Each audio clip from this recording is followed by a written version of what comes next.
ఒక్కసారి కొమ్మూరి గోల్డ్ కి కాల్ చేయండి. తాకట్లో ఉన్న మీ బంగారాన్ని విడిపించి మార్కెట్ ప్రైస్ కి వాళ్ళు కొనుక్కుని మిగతా డబ్బులు మీకు ఇచ్చేస్తారు. విజయవాడలో ఇటీవల వెలుగు చూసిన ఉగ్రవాద సంబంధిత కార్యకలాపాల కేసులో దర్యాప్తు సంస్థలు విస్తుపోయే నిజాలను బయటపెట్టాయి. ఈ మొత్తం వ్యవహారంలో హైదరాబాద్కు చెందిన సైదా బేగం కీలక సూత్రధారిగా వ్యవహరించినట్లు విచారణలో తేలింది.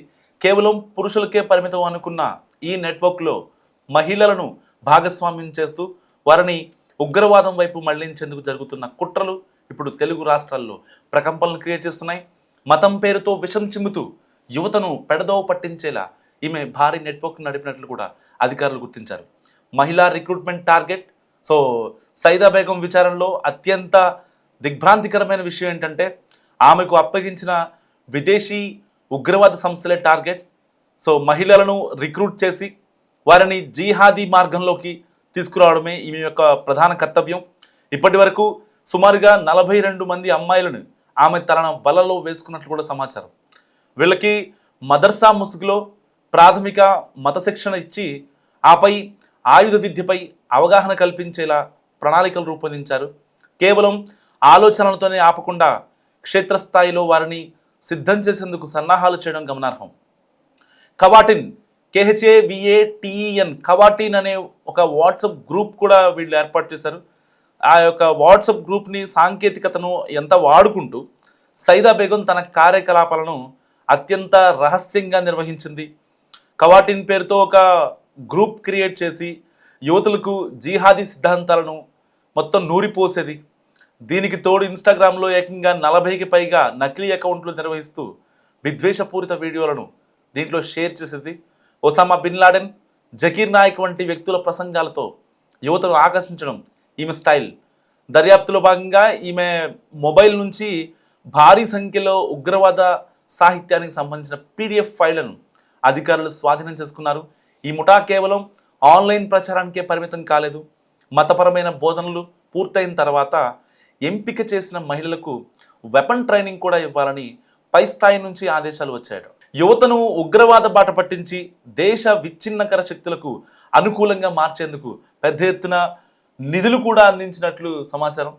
సో సకాలంలో అధికారులు అప్రమత్తమై సైదా బేగంను అదుపులోకి తీసుకోవడంతో ఒక పెద్ద విధ్వంసకర కుట్ర ముందే భగ్నమైందని చెప్తున్నారు. మరి విజయవాడ కేంద్రంగా సాగిన ఈ చీకటి దందా సామాజిక మాధ్యమాల్లో పొంచి ఉన్న ప్రమాదాలను మరోసారి గుర్తుచేస్తుంది. అమాయక యువతను లక్ష్యంగా చేసుకొని విదేశీ శక్తులు ఇలాంటి స్లీపర్ సెల్స్ ద్వారా దేశంలో అలజడి సృష్టించాలని చూస్తున్నాయి. ఈ ఉగ్ర లింకుల కేసులో మరికొంతమంది ప్రమేయం ఉన్నట్లు పోలీసులు అనుమానిస్తున్నారు. పరారీలో ఉన్న మిగిలిన వారి కోసం కూడా గాలింపు చర్యలు ముమ్మరం చేశారు. డిజిటల్ ప్లాట్ఫామ్స్లో అపరిచితుల పట్ల, అనుమానాస్పద గ్రూపుల పట్ల ప్రజలు అప్రమత్తంగా ఉండాలని భద్రతా దళాలు హెచ్చరిస్తున్నాయి. జిహాద్ కోసం తాము చంపడానికైనా చావడానికైనా సిద్ధపడ్డామని ఉగ్రమూలాలున్న కేసులో ఏదైతే 5గురు అరెస్ట్ అయ్యారో వాళ్ళు చెప్తున్నారు. అండ్ 5 రోజుల కస్టడీలో భాగంగా సో రహమతుల్లా షరీఫ్, మహమ్మద్ డానిష్, మిర్జా సోహెల్ బేగ్, సైదా బేగం, అబ్దుల్ సలాంని పోలీసులు, CSL అధికారులు విచారించి వాళ్ళ యొక్క స్టేట్మెంట్ రికార్డ్ చేశారు. రహమతుల్లా, సోహెల్, డానిష్లను కలిసి ఏర్పాటు చేసిన అల్ మాలిక్ ఇస్లామిక్ యూత్ గ్రూప్ గురించి లోతుగా ప్రశ్నించారు. సో ఐసిస్తో, IQISతో సంబంధాలు కొనసాగిస్తున్నట్లు కూడా వాళ్ళు చెప్పారు. శిక్షణ కోసం పాకిస్తాన్కు వెళ్లేందుకు సిద్ధపడ్డారని కూడా వాళ్ళు చెప్పినట్టు సమాచారం. సో మరి షుకూర్ ప్రసంగాలు తమను ఈ దిశగా ప్రేరేపించాయని ఈ 3 పోలీసులకు వివరించారు.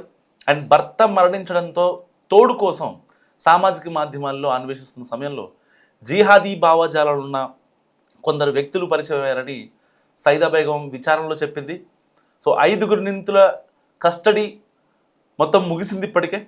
మిగిలిన నిందితులు షాద్మాన్, దిల్కుష్, ఇంకా లక్కీ అహ్మద్, జీషాన్, మీర్ ఆసిఫ్ అలీ, షారుఖ్ ఖాన్, ఫయాజ్ ఉర్ రెహమాన్ కస్టడీ పిటిషన్ వీళ్ళొక విచారణ కూడా రానుంది. అండ్ వీరి కస్టడీతో పాటు హోంలో ఉన్న మైనర్ను కూడా ప్రశ్నించిన అనంతరం ఈ కేసును విజయవాడ నగర పోలీసులు NIAకు బదిలీ చేయనున్నారు. ఇలాంటి నేపథ్యంలో వీళ్ళు 44 మంది అమ్మాయిలను టార్గెట్ చేశారు అంటే వాళ్ళకి ఎవరూ లేనటువంటి ఏదైతే ఒక జాబ్ కోసం చూస్తూ ఉంటారు. ఇప్పుడు సైదా బేగం కూడా చెప్పింది, కేవలం ఒక్క విషయం ఆవిడ కన్ఫర్మ్ చేసింది, కొద్ది రోజులైతే మేము విదేశాలకు కూడా వెళ్ళేవాళ్ళం వెపన్ ట్రైనింగ్ కోసం. వీళ్ళ దగ్గర ఈ యొక్క ముడి పదార్థాలు, ఈ యొక్క బాంబ్ని ఎలా తయారు చేయాలి, విస్ఫోటన పదార్థాలను కూడా వీళ్ళు క్యారీ చేస్తారట. సో ఇప్పుడు 44 మంది అమ్మాయిల్ని వీళ్ళు టార్గెట్ చేశారు.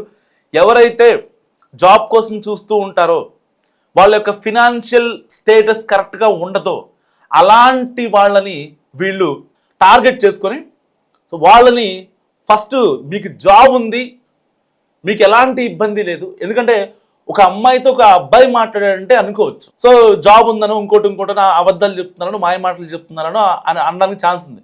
కానీ ఒక అమ్మాయి తన భర్తని కోల్పోయిన అమ్మాయి ఆవిడే ఇంకోటి చెప్పింది అనుకోండి, ఆపోజిట్లో ఉన్న అమ్మాయిలు ఏమనుకుంటారు, భర్త చనిపోయిన స్త్రీయే ఇంత కష్టపడుతుంటే మనం ఎందుకు కష్టపడలేము అని చాలామందికి అనిపిస్తూ ఉంటుంది. సో ఇలాంటి నేపథ్యంలో ఈ సైదా బేగం కూడా ఇలాగే అట్రాక్ట్ అయింది.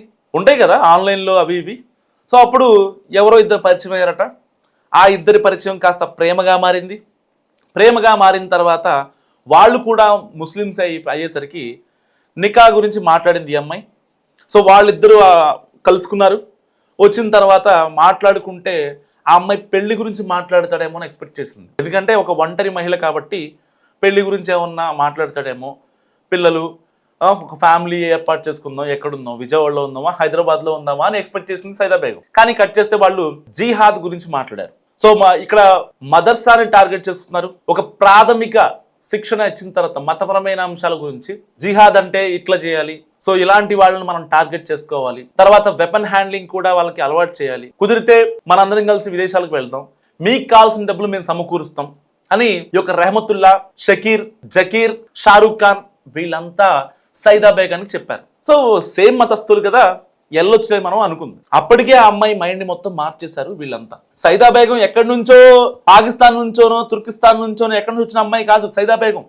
సైదా బేగం హైదరాబాదీ వాసి, పక్కా హైదరాబాదీ. సో అలాంటి అమ్మాయిని వీళ్ళు మార్చేసి తన త్రూగా 40 మంది అమ్మాయిల్ని, మొత్తం దీంట్లో మైనర్లు కూడా ఉన్నారు, ఒంటరి మహిళలు ఉన్నారు, జాబ్ కోసం చూసేవాళ్ళు ఉన్నారు, వాళ్ళందరినీ టార్గెట్ చేసి వాళ్ళలో ఒక మతపరమైన విద్వేషాలను రెచ్చగొట్టి వాళ్ళని ఎలాగైనా సరే ఈ యొక్క జిహాద్ కార్యక్రమాలకి, ఇటు బిన్ లాడెన్ కావచ్చు, లేకపోతే ఈ లష్కరే తోయిబాకి సంబంధించినటువంటి అగ్రనేతల వీడియోలు కావచ్చు, లేదంటే ఈ యొక్క సునీల్ నాయక్ వీడియోలు కావచ్చు, ఇలాంటి వాళ్ళు ఎవరైతే ఉగ్రవాదులు, సోకాళ్ళు ఉగ్రవాదులు ఉన్నారో వాళ్ళ యొక్క విద్వేషపూరిత ప్రసంగాల్ని ఈ యొక్క గ్రూపుల్లో కావచ్చు, ఆ అమ్మాయి ఎవరైతే టార్గెట్ ఎవరైతే ఉంటారో వాళ్ళకి పంపించి, ఇలా చేస్తే మనకి డబ్బులు వస్తాయి, మన కుటుంబాలు బాగుపడతాయి, మనం బాగుపడతాం, దేశం కోసం ఇంకెన్నాళ్ళు ఇలాంటి పనులు మనం చేయాలి, సో ఇది ఒక్క పని చేస్తే మన లైఫ్ సెట్ అయిపోద్ది, మనకి దేశం ఏమిచ్చింది, ఇంకా నువ్వు కనీసం తినడానికి కూడా తిండి లేదంటూ వాళ్ళని ఒక ఇన్ఫ్లుయెన్స్ చేసేస్తారనమాట వీళ్ళు. సో ఫస్ట్ వాళ్ళని ఇస్లామిక్ భావజాలానికి సంబంధించినటువంటి ఆ మతపరమైన విద్వేషాలను రెచ్చగొట్టి, సపోజ్ వాళ్ళు హిందువులు అనుకోండి, హిందూ మీకు ఏమిచ్చింది, దేవుడు దేవుడు అంటారు, మీ ఫ్యామిలీ ఏమైంది ఇప్పుడు, సో మీ వాళ్ళు చనిపోయారు, ఇప్పుడు నువ్వు ఒక్కదానే మిగిలివు, నువ్వు క్రిస్టియానిటీకి వెళ్తే ఏంటి, లేకపోతే ముస్లింలకు వస్తే ఏంటి, ఇటు క్రిస్టియానిటీలో ఉన్న వాళ్ళని కూడా అంతే లాగుతారు, నువ్వు హిందూగా అయితే ఏంటి, ముస్లిం అయితే ఏంటి, ముస్లిం అయితే నీకు డబ్బులు వస్తాయి, నువ్వు చేయాలనుకున్నవి, నువ్వు అనుభవించాలనుకున్నవి, సో ఇవన్నీ ఈజీగా మనం చేసుకోవచ్చు అని ఈ అమ్మాయి సైదా బేగం వాళ్ళందరికీ ప్రాపర్ ట్రైనింగ్ ఇచ్చి, కవాటిన్ పేరుతో ఒక వాట్సాప్ గ్రూప్ క్రియేట్ చేసి దాదాపుగా 44 మంది అమ్మాయిల్ని ట్రైన్ చేస్తుంది.